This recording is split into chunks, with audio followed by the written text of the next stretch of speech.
4 নম্বর গুণ হলো লজ্জাস্থানকে হেফাজত করতে হবে। রাজি আছি মুসলমান? 5 নম্বর গুণ হলো ওয়াল্লাযীনা হুম লিআমানাতিহিম ওয়া আহাদিহিম রাউন। 5 নম্বর গুণ হলো মুমিন বান্দা বান্দি সেভাবে আমানত রক্ষা করবে, ওয়াদা ভঙ্গ করবে না। এটা হলো 6 নম্বর। 5 নম্বরে হলো আমানত রক্ষা করবে, আমানতের খেয়ানত করবে না। আর 6 নম্বর হলো ওয়াদা ভঙ্গ করবে না। কারোর সাথে ওয়াদা করলে ওয়াদা ঠিক রাখবে। আমানত বলতে শুধু আমরা বুঝি আপনার কাছে একটা মাল রাখলাম এটাই আমানত না, শুধু এতটুকুর মধ্যেই আমানত সীমাবদ্ধ নয়। আমানত এটা ব্যাপক অর্থ।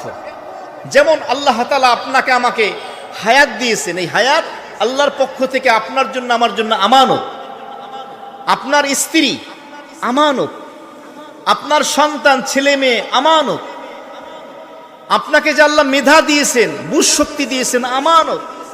আপনি যদি কোনো সময় কোনো দায়িত্ব পান, প্রেসিডেন্ট হন, প্রধানমন্ত্রী হন, এমপি হন, মিনিস্টার হন, মেম্বার, চেয়ারম্যান, চৌকিদার, যে কোনো দায়িত্ব পান, ইমাম হন, খতিব হন, মুয়াজ্জিন হন, খাদেম হন, শিক্ষক হন, ডাক্তার হন, ইঞ্জিনিয়ার হন, প্রফেসর হন, যেই পদে আপনি আছেন ওটা আপনার কাছে আমানত।